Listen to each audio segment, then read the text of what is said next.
Here is the 2025 Subaru Legacy Limited in crystal white pearl over beige leather. This is the final year for the Legacy, and I'm going to give you 4 reasons why I'm going to miss this.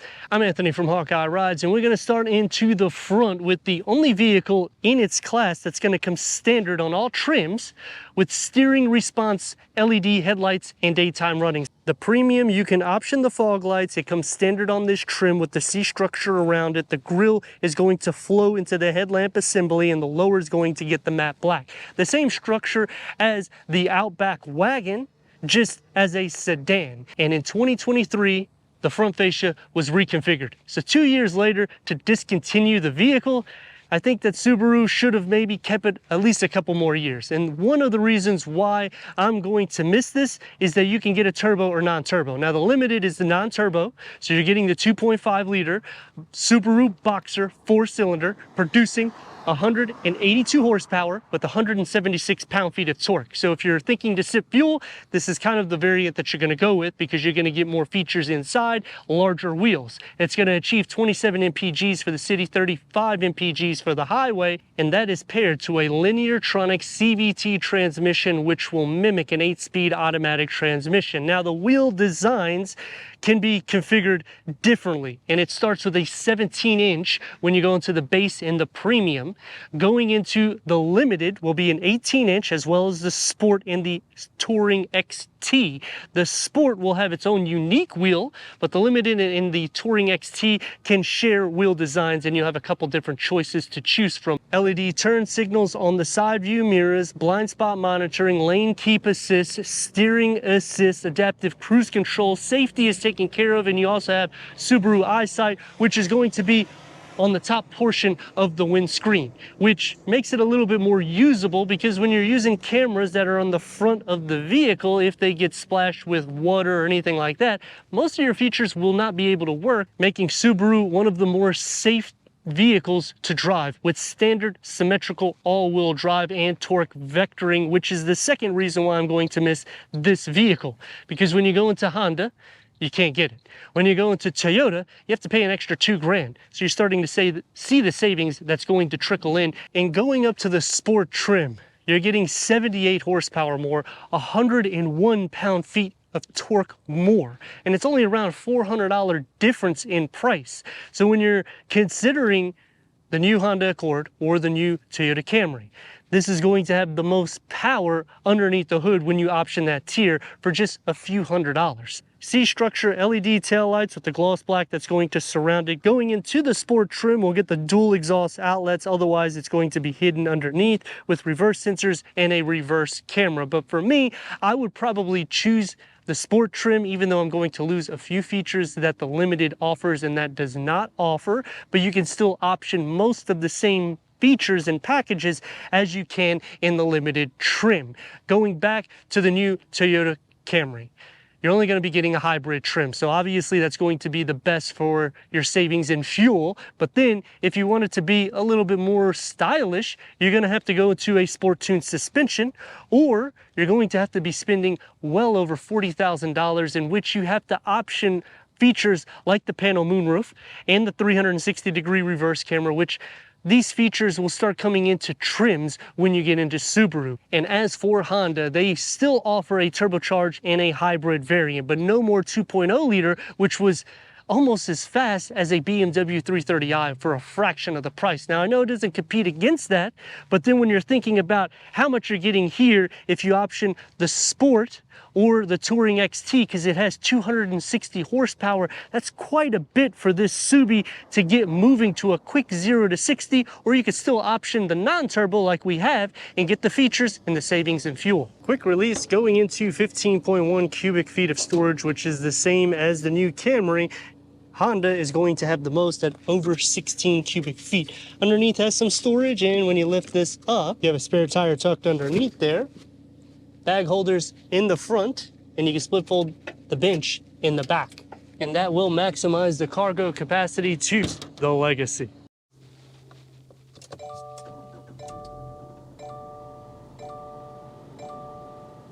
10-way power seat adjustment for the driver, 8-way power seat adjustment for the passenger, leather-wrapped seats, heated front seats, ventilated is only on the Touring XT. Driver's seat receives manual cushion extensions, which is the third reason why I'm going to miss this. Memory for the driver, the base will be manual adjustments for the front with cloth interior. The Legacy has plenty of head and leg room for somebody that is 6'3". Two-tier dash with storage for the passenger, and I like that they put the soft materials in between. The Subaru EyeSight, it's easy to configure. Auto-dimming rear view mirror with a compass. This is an option that can be on all trims. It actually starts on the limited trim. Moonroof with the sunshade. And the 11.6 Starlink infotainment screen with navigation, which can be optioned on the premium. This comes standard on the limited trim. Apple CarPlay, Android Auto, Sirius XM, AM, FM, streaming, Bluetooth audio with Wi-Fi, hotspot, 4G capabilities. Put it into reverse. We get a reverse camera with rear backup assist. The trajectory will expand out. Dual climate control starts on the premium trim. You can just touch here and simply move it up and down quickly, or you can use the buttons to adjust it as well. And you can turn on and off the audio sound system with the knob, the volume, and change the track. Optional wireless charging pad is going to be on every trim when you option it. USB port to the USB-C that starts on the premium trim with the gloss black satin aluminum, and I like that they put the gloss black here, and the key fob for the Legacy. Soft to touch, opens up as a 2-tier, so maybe some notepads, and it's a little bit deeper with a 12-volt, and the steering wheel is heated, multi-function, paddle shifts, and a standard 4.2 TFT display that can go through an array of information for the driver. 4 speakers is standard, going up to 6 speakers for the premium. This trim will get the standard Harman card in. Dashboard and door panel configured together, and they get the soft materials that goes in and pretty much everywhere where it needs to be in the gloss black elements. One touch up and down for the windows with a medium-sized storage pocket and a large beverage holder carved out. For the back seats, it's carved out for you for headroom. Legroom is more than sufficient. Storage, you're gonna have 3 tiers of it, air vents. Now this trim and the Touring XT will have heated seats for the rear, but you're not going to receive that in the Sport trim, which gives us the turbocharge. So I don't really understand why they don't give that.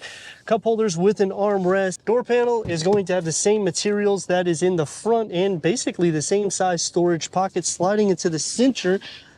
Even though it's pushed up in the center, you have enough feet space. The same thing with butt, leg, and shoulder space, so I like what they're doing here. Although headroom becomes quite tight unless I scoot down a bit, and then it's going to start becoming a little bit more compromised for knee space. 2.5 liter boxer 4-cylinder engine with 182 horsepower, 176 pound-feet of torque, standard symmetrical all-wheel drive with the standard Lineartronic CVT automatic transmission, which is a continuously variable transmission which will mimic shift patterns like an 8-speed automatic transmission. Now, because this is not the turbo variant, it's not going to be something that's crazy speed. This is more for your everyday and to be a little bit more efficient, so going to be more comparable to the new hybrid Toyota Camry and the Honda Accord. I like that you can still option a turbocharge, and they give you 2 trims to choose from that, in which the Sport is going to be the most unique. The Touring XT will just give you all the features in the interior, but you'll still receive the same engine. So if you're looking to get some of the sporty style for the exterior and interior, you would want to go for the Sport trim. But if you're wanting to get most of the features, this is the way to go, and you're getting the savings in fuel. The drive is comfortable. I like these cushion extensions because none of the other vehicles in class even have this. So Toyota, they should have optioned it. Honda doesn't option it. One thing that I dislike, it's kind of a pro and con, is the Subaru EyeSight. The vehicle watches you so much that in some cases, when you're wearing sunglasses, it may think that you're not paying attention to the road, and then you'll get alerts on the 4.2 TFT display. So it can be a pro or a con. I have found that the blind spot monitoring can be very sensitive when somebody is pushing the throttle a little harder. on either side of the vehicle, it literally will be like 3 car lengths away showing blind spot, which is good when you're considering this is not the turbo variant, but it's also bad because then it makes you feel that the vehicle is closer than the mirrors even are projecting. Slow down just a touch, around 15 as a roll, give her a little go.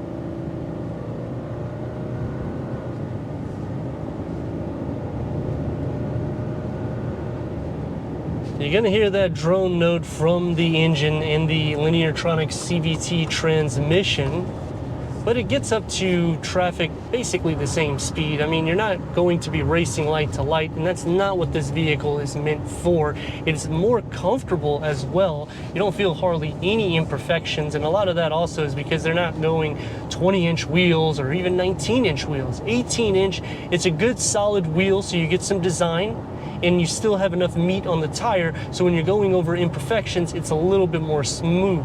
Sound deadening could be a little bit better, but they're discontinuing the vehicle, so I'm not expecting them to go crazy because they don't really do anything for this trim, opposed to adding a few features to the Sport and the Limited trim over the prior year. Not a huge fan of Subaru keeping the dual screen layout for the 7-inch center cluster. I feel that having the standard 11.6 would just be a little bit easier, because when you're optioning any Subaru, when you go into the base trim, you start getting stripped of a lot of amenities, which is a problem that I have with Subaru in general, because if you're going to do that, you might as well not even option that. Just start off with the premium, so therefore you're getting some features captured inside. And the fourth reason why I'm going to miss the Legacy is because it's one of the least in class for pricing. Every vehicle it competes or compares against is thousands more. You can get this fully loaded with options and it can still be lower than the new Toyota Camry, and that would be with a turbocharged engine. So obviously you're not getting the savings in fuel, but you're getting kind of that 90s vibe for a mid-size sedan, which a lot of the sedans now are getting very bubbly on the exterior. So I kind of like that you're getting more of a retro image when you go into Subaru. But let me know what you think about my 4 reasons why I'm going to miss the Legacy. And if you're new to the channel, consider subscribing. Check out the next video, merchandise, website, and Instagram. Leave a comment and a like, and I like to thank Subaru of Wesley Chapel for giving us the last year of the 2025 Subaru Legacy for our car review.